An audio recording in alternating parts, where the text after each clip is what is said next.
nasta'in ihdinas siratal mustaqim siratal ladzina an'amta 'alaihim ghairil maghdubi 'alaihim waladdallin amin. Alhamdulillah alladzi ja'ala al-'ilma raf'a as-sifatil kamaliyah wa asyhadu an la ilaha illallah wahdahu la syarika lah alladzi khassa man syaa min 'ibadihi bil ma'athir al-hikamiyah wa asyhadu anna Muhammadan 'abduhu wa rasuluhu alladzi khassa Allah ta'ala bi jami'i kamalatil 'ubudiyyah wa sallallahu 'ala sayyidina wa habibina wa syafi'ina wa maulana Muhammadin alladzi mala'a wa sallallahu 'alaihi wasallam min jalalil 'ala jalla wa 'ala amma ba'd. Ba'ibadallahu usikum wa nafsi bitaqwallah faqad fazal muttaqun. Bapak-bapak dan saudara-saudara sekalian yang saya muliakan, khusus yang saya hormati sahabat saya Ketua DKM Bapak Eko Novianto, Mas Win, Mas Wiono, Mas Winarto, nggak tahu yang mana lupa, yang sebelah mana lagi dah, yang mana Mas Wiono, mana Mas Winarto. Mudah-mudahan semua bapak sekalian selalu diberikan kekuatan lahir batin dalam melaksanakan daripada tugas mulia, yaitu selaku hamba Allah menjalankan tugas berkorban kita, kiranya Allah berikan keberkahan. Amin. Saudara-saudara sekalian, kita sudah memasuki bulan Rajab. Tentunya ini adalah bulan yang salah satu bulan yang dimuliakan oleh Allah Subhanahu wa taala. Ini termasuk bulan haram. Dalam surat At-Taubah ayat 36 itu dijelaskan, A'udzubillahi minasyaitonir rajim, inna iddatash-shuhuri 'ashara syahran fi kitabillah.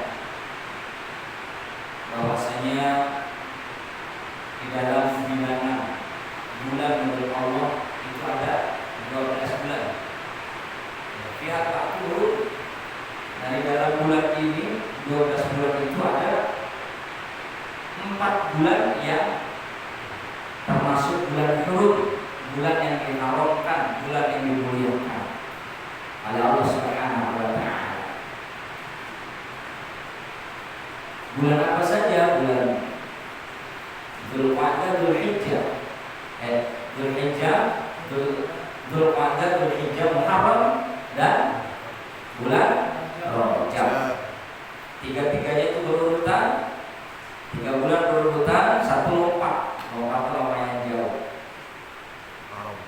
Siapapun kita ketika kita menghidupkan daripada bulan yang diharamkan oleh Allah, maka tentunya akan mendapatkan kelipatan gandanya lebih besar dibanding bulan-bulan yang lain.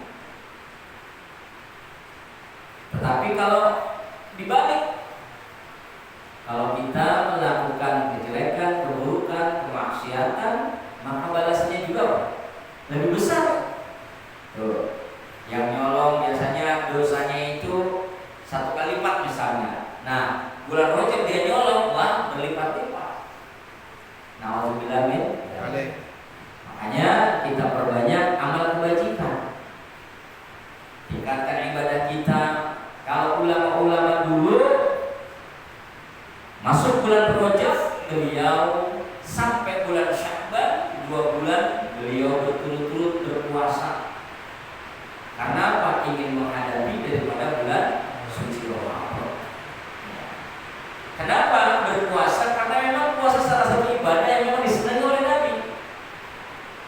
Dan itu tidak ada larangan melakukan ibadah puasa sunnah kecuali pada hari-hari yang diharamkan. Tuh, ya. Kang Redi hari apa misalnya lahir? Hari Rabu, pantesan. Niat puasa hari Rabu karena niat apa? Tasyakur bilima dengan niat puasa karena ini hari kelahirannya. Bagus, dapat pahala, dapat. Karena Nabi juga mengajarkan beliau puasa hari Senin karena apa? Karena memperingati hari kelahirannya. Jadi ini adalah ibadah yang memang sangat disenangi Nabi dan berpuasa. Jadi ulama dulu ngajarin kita berpuasa. Kenapa berpuasa? Karena memang banyak hikmahnya, mengendalikan diri,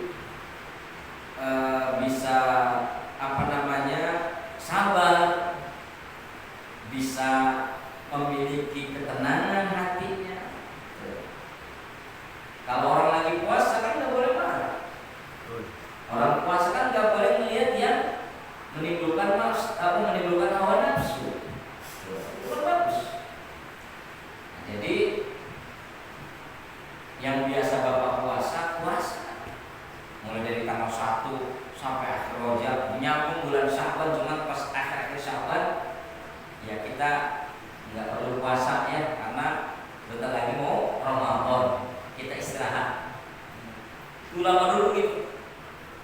Makanya ini penting kita lakukan. Lalu apa saja amalan yang bisa kita lakukan? Perbanyak tasbih, perbanyak sholawat, perbanyak istighfar, ya, perbanyak sedekah. Karena apa? Karena pahalanya berbeda dengan kita melakukan ibadah pada bulan selain bulan Hurum. Makanya nggak boleh melakukan aktivitas-aktivitas yang mendatangkan perbuatan dosa. Nggak boleh, ya walaupun bulan yang ini juga nggak boleh. Cuma kan kadang-kadang kita ada sadar di bulan yang lain tanpa sadar kita melakukan perbuatan dosa. Nah kalau saat ini kita kerjakan pada bulan Rajab, Sya'ban, maka apa itu? Ganjaran dosanya itu lebih berlipat-lipat. Tapi kalau kita perbanyak amal kebajikan, silaturahmi kepada orang-orang yang kita hormati, apalagi silaturahmi kepada kedua orang tua, apalagi sedekah sama orang tua, masya Allah. Kita sedekah sama orang tua aja udah gede banget pahalanya. Ini kita sedekahnya pada bulan Rajab, masya Allah. Ya. Nah bapak-bapak nih makanya nih sedekah lagi sama istri. Tuh. Biasanya bapak ngasih uang belanja sama istri sehari, misalnya cepet, tambahin pekos. Kata istri bapak, lah mas ini tumben ada gocapnya. Ini sedekah saya buat istriku tercinta. Mudah-mudahan pahalanya berlipat ganda. Tuh pak, pasti istri bapak pada sedekah. Terus sehari gocap duit jajan yang berbini, yang biasa uang belanjanya cepet, ini ditambah gocap, senang banget. Jadi pastinya apa itu timbal baliknya lebih baik dari sebelumnya. Nah, kalau yang ada duitnya kredit ya, kalau yang nggak ada jangan ngutang. Nah yang kemudian Nabi di bulan Rajab ini suka apa? Baca doa. Allahumma apa itu? Allahumma barik lana fi Rajab wa Sya'ban wa ballighna Ramadan waghfir lana dzunubana. Semuanya Allahumma barik lana fi Rajab wa Sya'ban wa ballighna Ramadan waghfir lana dzunubana. Dibacakan banyak. Habis sholat kita baca, sholat malam kita baca, sholat duha kita baca. Ini kebiasaan bagi Rasul di bulan Rajab. Baik, ya terkait apa namanya ada pahala yang begini begitu, tetap puasa adalah salah satu ibadah yang baik, yang terbaik, yang baik dan juga terbaik. Karena apa? Ibadah itu dilakukan oleh siapa saja. Kalau orang bersedekah berinfak, belum tentu orang yang miskin bisa bersedekah berusaha infak dengan hartanya. Nah bagi orang yang nggak mampu ya sok berpuasa. Baik, kita lanjutkan membaca kitab Nashalibat. Qala bismillahirrahmanirrahim wal maqalah as-salisata asyara. Maqalah yang ke-13. An Abdullah bin Mas'ud radhiyallahu anhu. Ini riwayat daripada sahabat Nabi Abdullah bin Mas'ud. Abdullah bin Mas'ud ini salah satu sahabat Nabi yang ke-6 yang masuk Islam ketika baginda Rasul Shallallahu Alaihi Wasallam berdakwah mengajak keluarganya, sahabat-sahabat untuk memeluk Islam. Beliau wafat pada tahun 652 Hijriah, dimakamkan di Baqi di kota Madinah. Menurut riwayat, beliau juga adalah sahabat yang postur tubuhnya kecil, ya. Kecil, nggak kayak sahabat yang lain, posturnya besar-besar, ya. Ia juga sahabat Nabi yang sangat gemar nenteng sendalnya Nabi. Tuh, Pak, Masya Allah ya. Suka nenteng sendalnya Nabi. Nah, pada masa remaja beliau merupakan seorang pengembala kambing.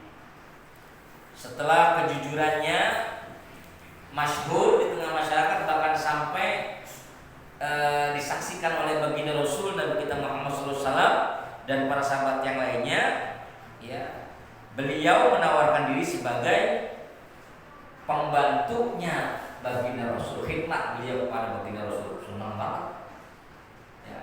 Itu loh Pak, kalau sudah tingkat cintanya sama baginda Rasul, cintanya sama seorang yang dicintai, itu rela berkorban menjadi budaknya lah istilahnya, menjadi pembantunya, berkhidmat, ya. Nah, ini jasa beliau dalam perjuangan. Beliau pernah memegang jabatan sebagai pentadbir Aqwam.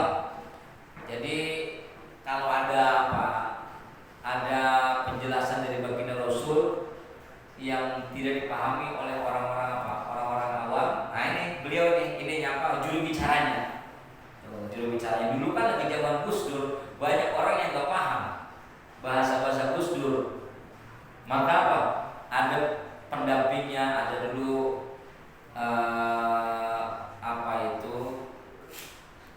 Mas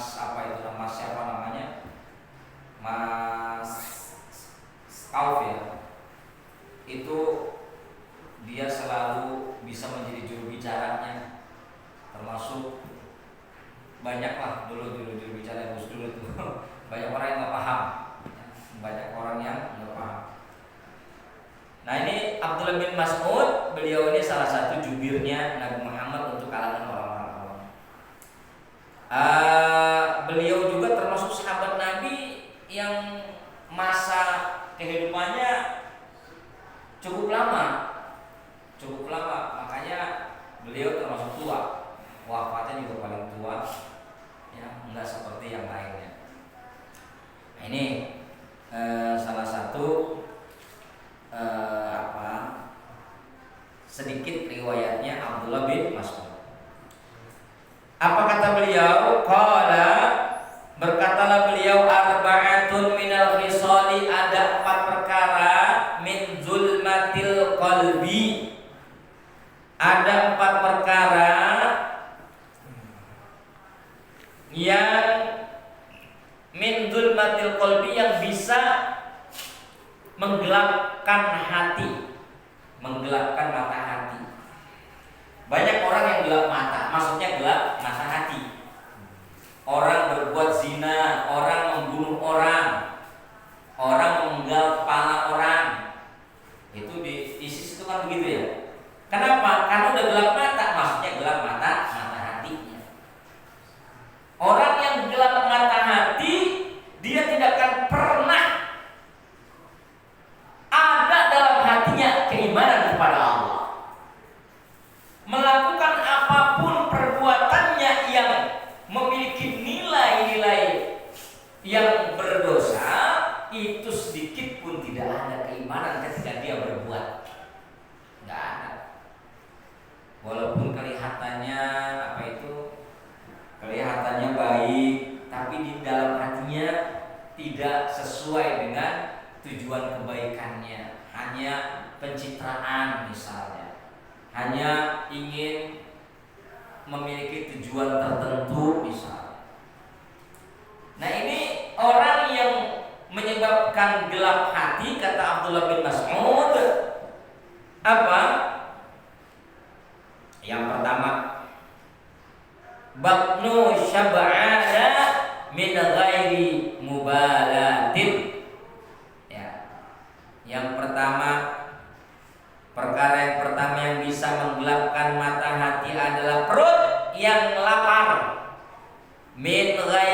mubalatin, dari atau dengan tidak ada rasa peduli. Bi an kana syab'u zaidan an sulsil masarid alladhi huwa asy-syab'u asy-syar'iyyu. Keadaan orang yang lapar perutnya ini zaidan an sulsil masarid, melebihi dari sepertiganya sepertiganya panjangnya usus. Jadi bisa menyebabkan panjangnya usus. Alladzi wa syab'u al-syar'iyyu, yang mana sepertiga usus itu adalah kenyangnya menurut syariat. Jadi orang yang bisa gelap mata hati ini, dia itu kenyang tapi nggak peduli dengan keadaan yang ada di sekeliling. Makanya nggak termasuk orang yang bukan beriman ketika dia kenyang tetangganya lapar. Tuh yang mana begitu tuh.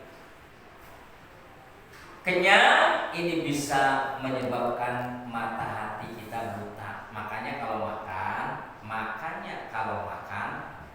beda tuh ya bahasa itu. Makannya kalau makan itu makannya itu bahasa apa itu? Ya bahasa baku lah ya. Jadi apabila kita makan, maka berhentilah sebelum kenyang. Itu makan yang baik. Sebagaimana baginda Rasul dan kita Muhammad sallallahu alaihi wasallam, beliau kalau makan berhenti sebelum kenyang. Kalau kita enggak bakal berhenti kalau belum kenyang. Wah, masih lapar. Ya, ini lauk masih ada, opor ayam masih ada, semur jengkol masih ada. Sikat lagi. Ya, Masya Allah. Nah, jadi kita nggak boleh kenyang-kenyang dalam makan, karena bisa berpengaruh dalam diri kita, terutama adalah bisa gelap mata hati kita. Yang kedua, wasahbatuz zalimin, berteman dengan orang yang zalim.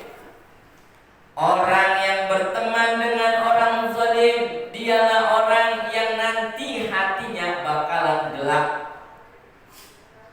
Ada kezaliman yang betul-betul terstruktur rencananya, dia tergiur, lalu dia sampai nyebur, sampai dia berhambur kepada orang-orang yang berada di dalamnya, bercampur baur, dan dia senang bersama mereka. Nah, ini bisa mengakibatkan zulmun fil qalb, gelap dalam hatinya. Ya Pak ya. Jadi kita nggak boleh bergaul sama orang zalim. Ya. Karena apa? Karena ini bisa gelap mata hati kita. Kita terpengaruh dengan ajakan kezalimannya. Kita percaya dengan ucapannya karena kezalimannya. Kita mengikuti ucapannya karena kezalimannya. Ini akan bisa menyebabkan mata hati kita gelap. Orang kalau gelap mata hati, Masya Allah, kebaikan dari berbagai arah tidak akan pernah bisa masuk dalam hatinya. Kenapa? Karena hatinya sudah dikunci oleh Allah Subhanahu wa Ta'ala. Khatamallahu ala qulubihim wa ala sam'ihim wa ala absarihim ghishawah. Alhamdulillah. Ya. Yang ada adalah bagaimana tujuannya itu tercapai. Perkara masalahnya ini berjalan mulus, apa perjalanannya ini tidak mulus, urusan belakangan. Yang penting tujuan yang ia kehendaki dalam nafsunya tercapai. Biasanya orang yang model begitu, dia selalu menghalalkan berbagai macam cara. Apa ya? Alhamdulillah min dzalik. Ada informasi ini, bagaimana caranya agar dia menguntungkan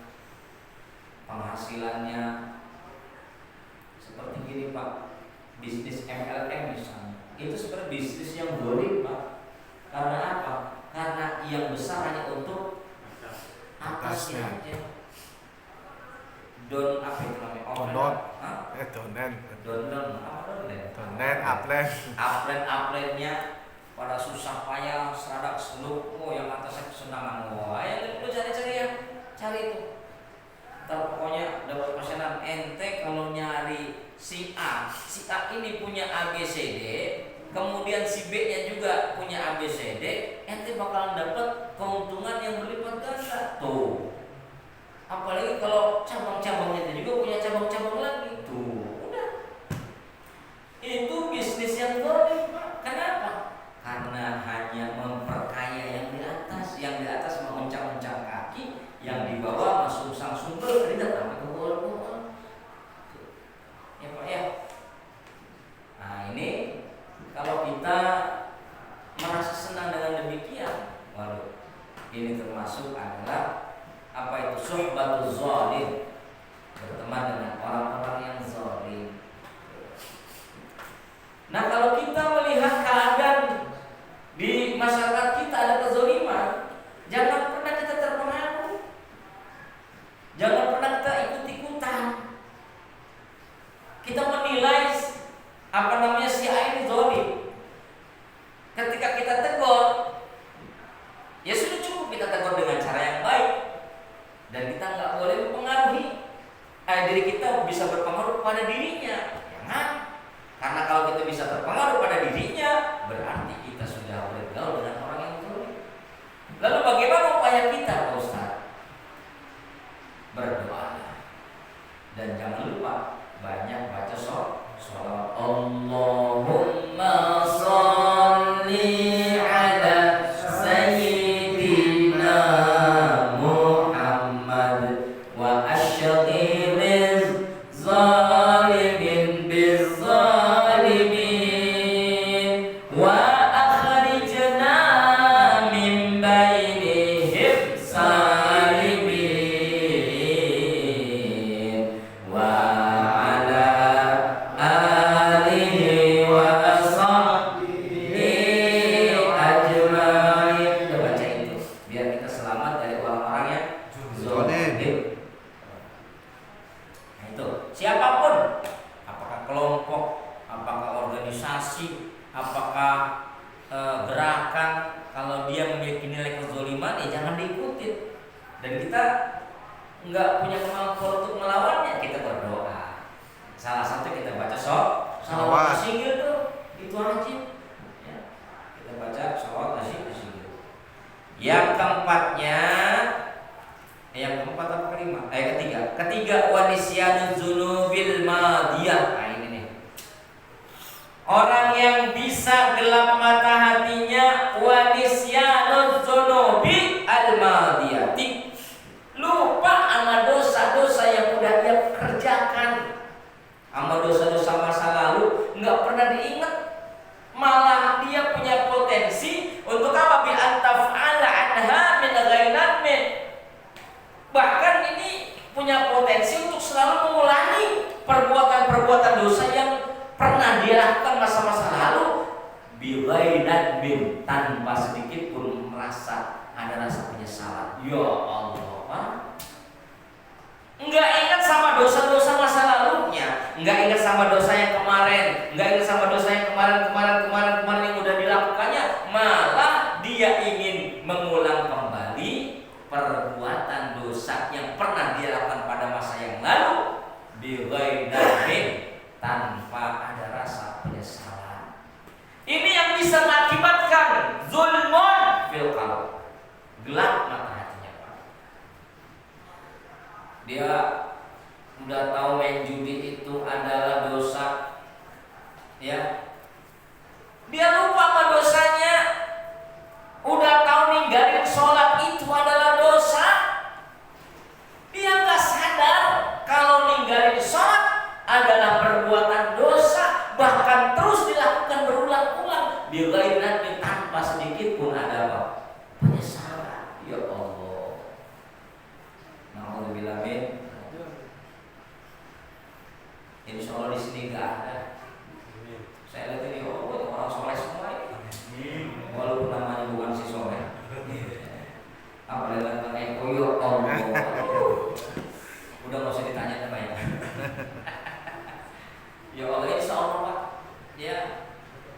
Nanti ada apa di sini Pak?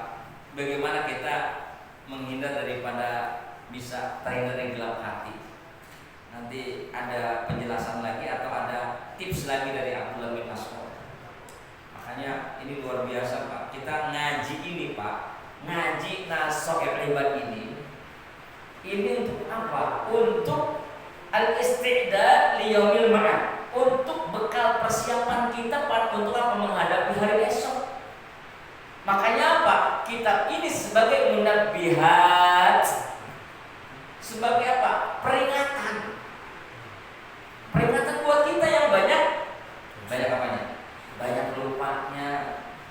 Kita banyak lupa apa ingatnya Pak ya? Lupa. Banyak lupa apa ingatnya? Banyak lupanya. Contohnya apa?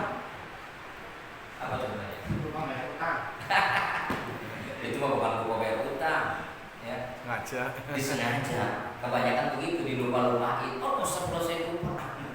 Ya, apalagi kalau ketemu sama orang langsung apa blokir. Ya Allah ya Rabbal. Ya, yang biasa lupa itu, saya punya guru ya Allah, Allah ya kamu. Beliau lupa punya anak ada berapa. Karena apa? Saking sibuknya tafakuh fiddin. Masya Allah. Beliau lupa pengen nikah. Beliau nikah usia 40-an. Kenapa? Karena saking sibuknya tafakuh fiddin. Sampai-sampai apa? Kiai udah punya istri belum? Loh, emang sih belum nikah ya? Apa begitu? Masya Allah. Akhirnya beliau menikah usia 40-an. Sampai punya anak. Sampai punya anak 1 sampai anaknya 11. Ya, 3 orang. 3 orang ini belum hafal Quran. Artinya apa? Yang sisanya sudah hafal Quran semua. Ya, itu si Fulan anak yang keberapa? Aku lahir anak yang keberapa? Sampai lupa. Karena apa? Saking tafakuh fiddin. Masya Allah. 11 anak, semuanya hampir sudah hafal Al-Quran, cuma 3 yang belum. Berarti berapa itu? 8 orang yang hafal Al-Quran, 3 anak yang belum, tapi sudah mau mendekati. Masya Allah. Nah itu Pak, karena memang banyak tirakatnya kalau kita pengen punya anak yang begitu Pak. Pertamanya aja mencari calon istri. Itu pertama dari situ. Yang kedua, proses bagaimana anak kita pengen jadi anak yang soleh-soleha. Dari makanannya, dari usaha kita, dari ya. Makanya kalau seandainya ada kita punya anak kita singit, jangan salahin anaknya. Lu dulu kayak begitu. Nah, dibilang tapi insya Allah Pak ya, insya Allah kita tetap an-nada, kita menyesali dan kita punya kekuatan untuk berubah. Ya Allah, ampunlah semua dosa-dosa saya telah lalu ya Allah. Dengan barokah daripada bulan Rajab ini, mudah-mudahan anak keturunan saya menjadi anak yang saleh dan salehah. Mohon insya Allah. Nah yang keempat, watulul amal, orang yang bakalan gelap mata hatinya Mas Bin, itu adalah tulul amal, banyak angan-angan, tukang menghayal. Kalau gua jadi presiden entar dah, kalau gua jadi kepala desa entar dah, kalau saya jadi camat entar dah, menghayal terus. Kalau lagi rapat banyak ngomong, banyak menyampaikan programnya, banyak menyampaikan usulan-usulannya, tapi pas pelaksananya kagak ada orangnya. Nah, kita kayak model begitu.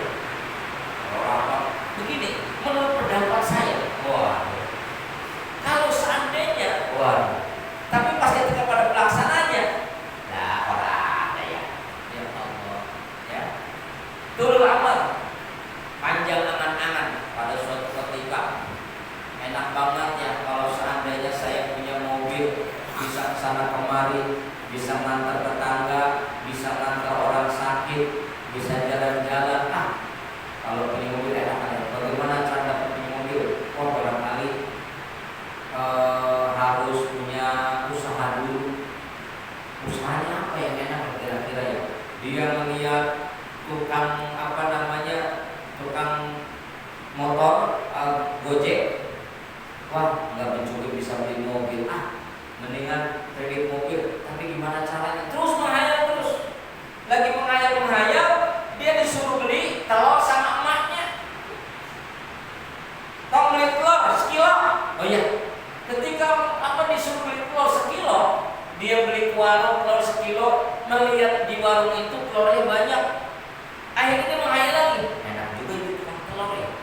Ini telur kalau seandainya dihitung satu dijual misalnya satu butirnya ini 2.000 rupiah, 1 kilonya ada misalnya ada 13 atau 15 butir, waduh lumayan ini. Terus dia menghayal, wah kalau seandainya saya umurnya segini nanti saya bisa beli motor. Motornya sekarang enak banget. Kalau zaman dulu kan disela, sekarang enggak, langsung dipencet. Kalau motor kan disela, heng.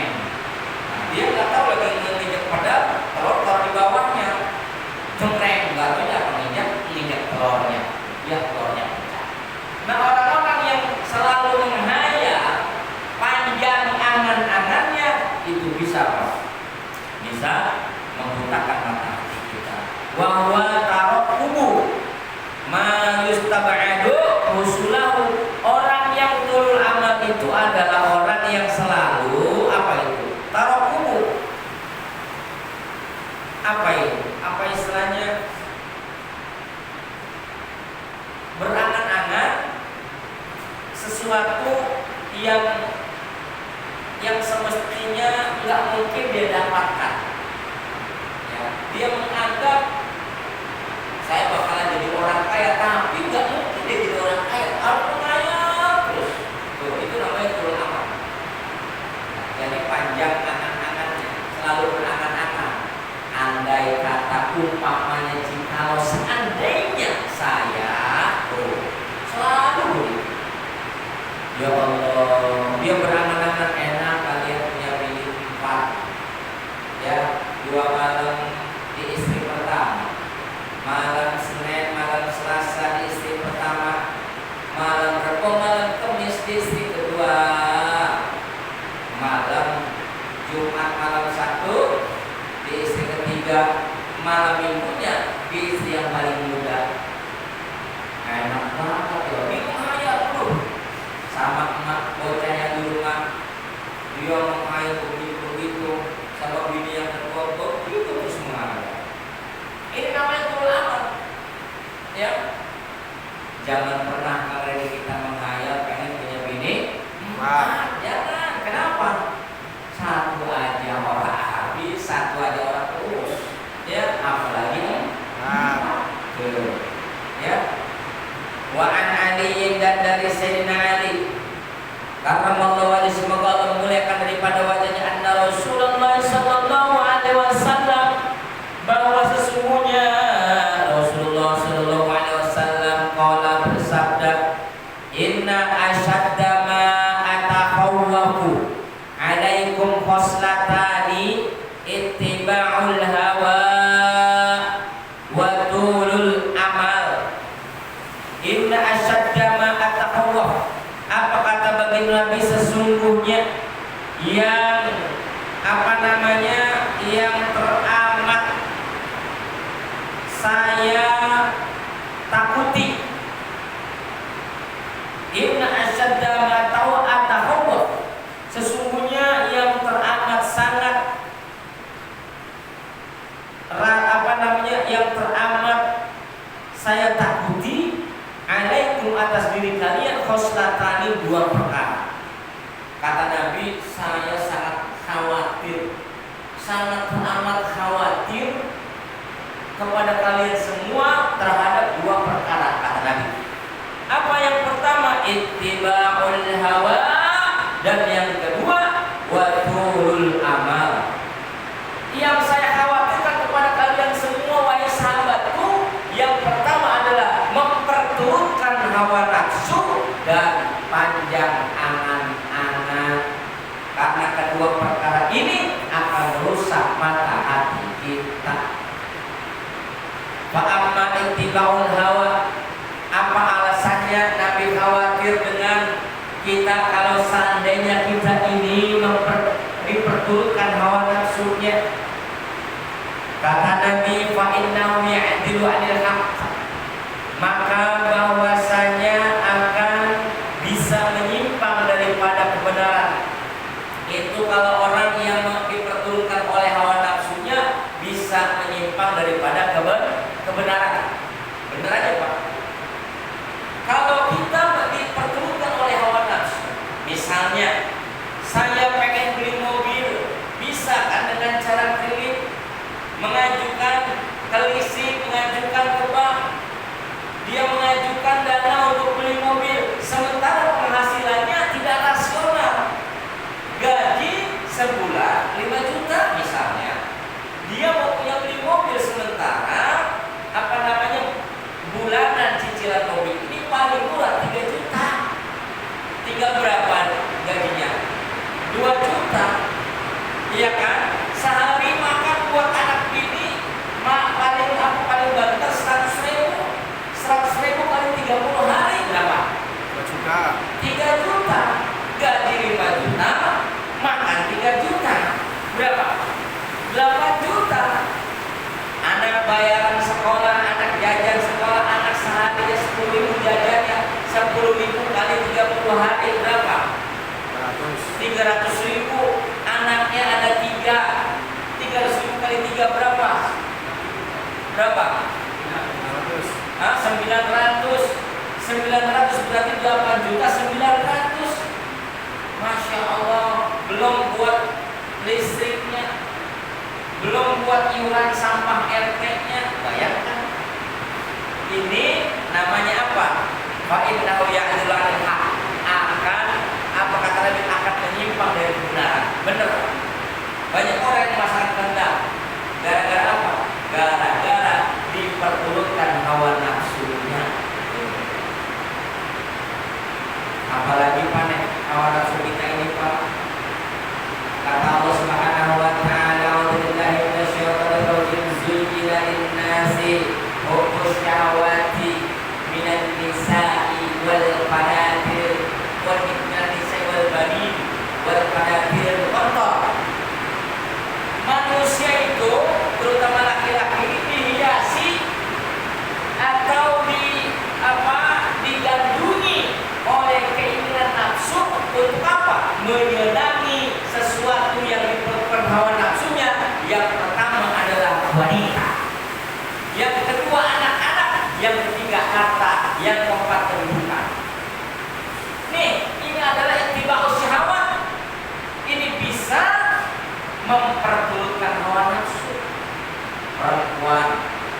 Perempuan Pak, dari mana aja tetap punya potensi menimbulkan maksiat bagi laki-laki. Bukan perempuannya, bukan. Ya, boleh jadi perempuan nggak punya niat pengen memperdayakan laki-laki, boleh jadi. Misalnya ada seorang perempuan ya pakai pakaian yang tidak pantas, misalnya pakaian rok mini, pakai baju you can see. Dia nggak punya niat pengen memperdayakan laki-laki, enggak. Karena emang dia nggak ngerti hukum, dia pakai rok mini, pakai bajunya ketat, udah gitu baju pensi tuh, ya. Bayangkan, dilihat sama Kang Nurholis lah. Jangankan Kang Nurholis, Kang itu juga melotot. Ya. Padahal si perempuan ini nggak punya niat pengen memperdayakan laki-laki. Tapi itulah ujian syahwat kita, melihat perempuan yang bodoh pasti matanya bodoh. Jangankan Pak, perempuan yang nggak pakai, nggak nutup aurat, yang karena nutup aurat, jilbaban segala macam, ya pas melihat subhanallah cantiknya luar biasa. Nah itulah hubbus syahawati minan nisa. Mencintai keinginan syahwat ini diawali dari wanita. Yang kedua anak-anak, yang ketiga harta, yang keempat kedudukan. Anak-anak kita Pak, banyak anak-anak kita terlalu berlebihan karena alasan kasih sayang. Semua yang menjadi keinginannya diperturutkan. Pas setelah akhirnya melihat bagaimana akibat perlakuan orang tua terlalu memperturutkan keinginan anaknya jadi belangsa. Mohon maaf Pak, punya tetangga, ya tokoh masyarakat, dia orang kaya, tapi anaknya ini selalu dijeling sama harta. Nggak ada yang dipesantrenin, nggak ada yang dikuliahin. Tapi sekarang bagaimana? Rumah yang tadinya besar Pak, itu dijual. Kontrakannya yang tadinya banyak dijual semua. Bahkan anak-anaknya sekarang pada ngontrak. Kenapa? Karena tidak dibekali ilmu dan amal dan iman. Tuh, ini yang dikatakan, ya ayyuhalladzina amanu la tulhikum amwalukum wala auladukum an dzikrillah. Hai orang-orang yang beriman, jangan gara-gara harta dan anak-anak kamu kalian bisa lalai dari mengingat Allah. Nah, makanya kata Nabi, saya sangat mencemaskan kepada kalian semua. Nih, Nabi cemas sama kita semua nih. Apa cemasnya? Kecemasan Nabi kalau seandainya dengan dua perkara, yang pertama adalah memperturutkan hawa nafsu, dan yang kedua adalah turul amal. Karena memperturutkan hawa nafsu bisa menghilangkan daripada kebenaran. Lalu turul amal apa? Ustaz, di sini kata Nabi, wa amma turul amal, dan adapun orang yang panjang angan-angannya, fal hubbu lid dunya, ya, maka ialah mencintai hanya karena karena dunia. Hanya karena dunia. Orang kalau udah ngikutin dunia udah nggak karu-karuan. Ya, nggak karu-karuan. Nah, inilah nasihat dari pertama Abdullah bin Mas'ud, yang kedua hadis riwayat Sayyidina Ali karramallahu wajhah.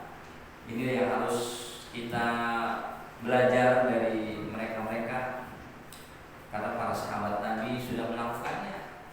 Kita belum bisa apa-apa, tapi setidaknya kita mengetahui apa yang bisa mengakibatkan buta mata hati kita tadi disebutkan, dan apa pula yang akan bisa menghilangkan daripada kebenaran, itu juga tadi disebutkan.